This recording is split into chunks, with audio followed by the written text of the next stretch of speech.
What's up, everybody? It's Katherine here, and for this video I want to talk about altars and shrines. Now I'm going to give you guys a quick public service announcement. I have a PowerPoint that I did with notes and everything right here on my computer, so if you see me turn this direction, it's because I'm looking at my notes so I can make sure that we stay on topic. Alright, so what is our objectives for this video? Well, first off, I want to define what an altar is. I want to define what a shrine is, just to kind of keep everybody using the same definition throughout this video. Also, I want to make an attempt to helping us all understand the role of an altar or shrine, let's say, because you can use one or the other, it does not matter, within our faith and within our craft, as well as at the end of this video. Yes, you have to stay tuned for the end of this video. I am going to share with you 5 layouts that I found online. I did a quick Google image search and found tons, but I did pick 5 of them, and I will show them at the end of this video, but you have to stay tuned. All right, so let's dive in. First off, I want to address those witches or magical practitioners that are in the broom closet. Now, I know you guys cannot set up an altar because you're in the broom closet. You're not out and about like I am. I'm very much out. I mean, I'm doing these videos, right? So, what my suggestion is finding something that works for you. Erect an altar when you're doing your spells, your rituals, and then store your altar away when you're not. If you do that, I would put it in a special box, or I would put it in a special bag to make it easier for storing. That way you can either put it in the closet or store it under your bed. All right. Now, some ideas: if you want to have something set out specifically witchy for you, one thing that I used back when I was first starting out and I was in the closet, I was in the broom closet when I started out, is I took a statue such as this and I literally just sat this on my dresser, and I considered that to be my altar at that point. And then after I came out to my parents, I started slowly adding different things to it. Like, the first thing that was added to my altar was a bowl in which I put offerings in, like physical offerings in. And then I added an incense burner. Then I added candles. And it grew into the altar it is today, which I want to do an altar tour video at some point in a later date. I have to get things done and rearranged. So like I said, this is all cluttered still. It's because I'm going through everything. I'm literally trying to downsize the amount of just clutter that I have. And it feels like it's never ending. But anyway, so you can always use something like this if you wish, or even a picture. You can go online and print off a picture of, let's say, a goddess, and frame it and put it on your wall. You know, if anybody asks, just say you thought it was a pretty picture. You can play dumb until you come out of the closet, you know? I always recommend coming out of the closet eventually, but I know that there are certain circumstances that prevent people from coming out of the closet, and that's okay too. I support you if you're in the closet, I really do. Trust me, it's hard. So you can, like I said, erect an altar and take it down and store it away, or you can use a picture and a picture frame, or if you have a little statue or figurine that you want to use as well, that also works. Now, going into altars and shrines, let us now, since I've addressed those witches who are maybe watching this video who are in the closet, let's dive in and talk about shrines and altars, shall we? Finally, let's get to it. So an altar is a raised structure or place used for worship or prayer, upon which a magical practitioner places several symbolic and functional items for the purpose of either worshiping their gods and goddesses, casting spells, and or saying chants or prayers. All right, so think of it like a space to do everything, if you will. All right.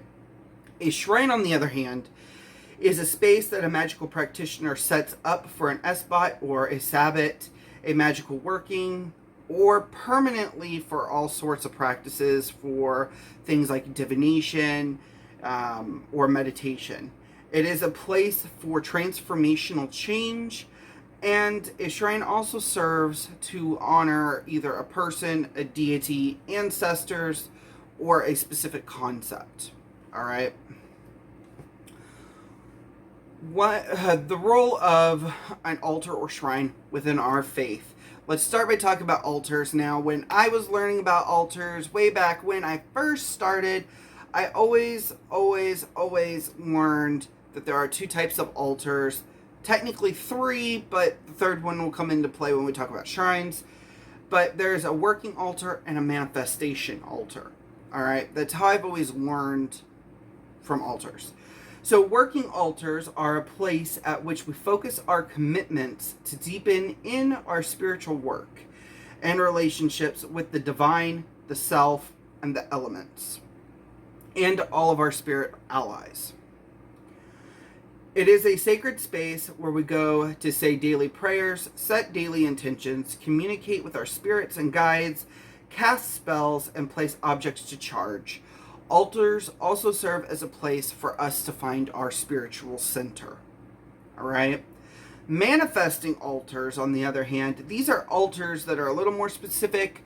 They're usually dedicated to focusing energy towards manifesting a blessing in a specific area of our life, such as you could set up a manifestation altar to help your relationship, just to make your relationship easier, maybe help with the communication within the relationship if that's where it's strained. They're set up a little more specifically.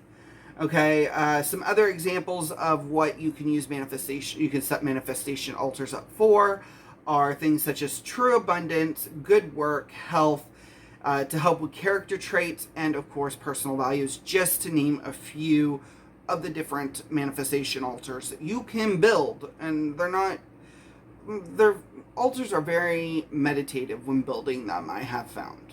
All right.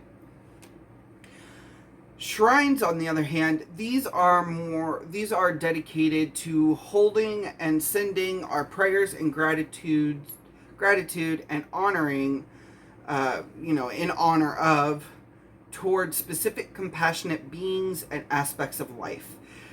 These are also called devotional altars. So shrines could also be considered the third type of altar. That's what I was saying. The third altar would come in when we talk about shrines, because they are also known as devotional altars as well.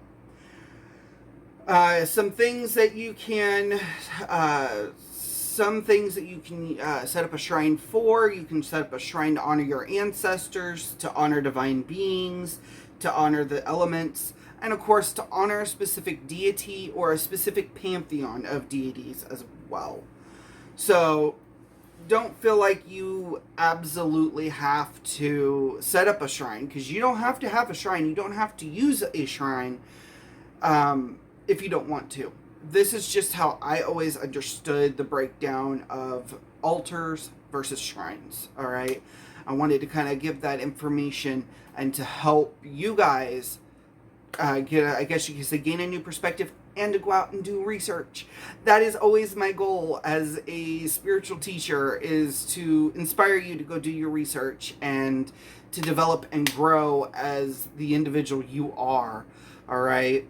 Witchcraft is one of those, witchcraft and like paganism in general, it's one of those paths that the more you put into it, the more you get out of it.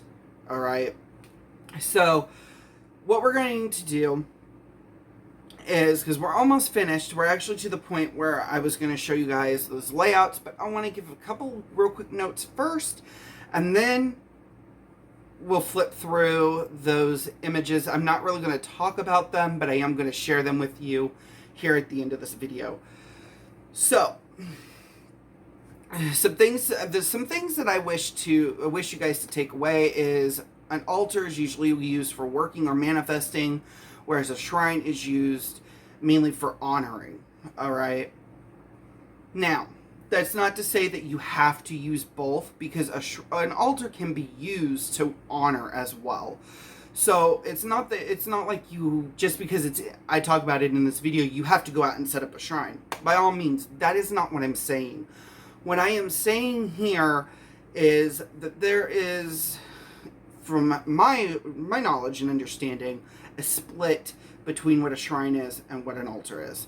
But everyone works and practices differently.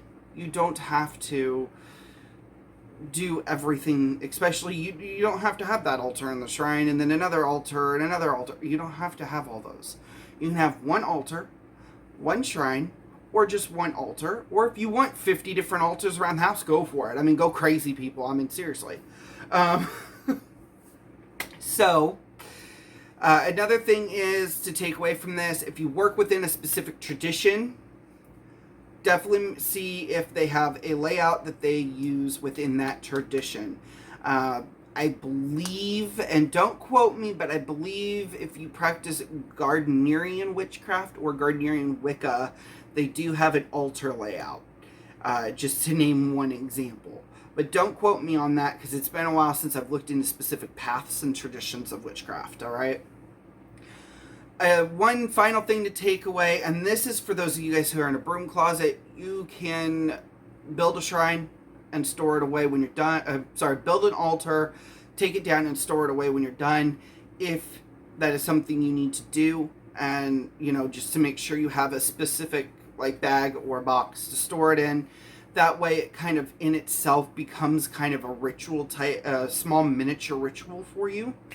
Another thing, if you have to have something set, something somewhere in your room, in your space, to represent your path, to kind of just have something to connect with, you can use a picture.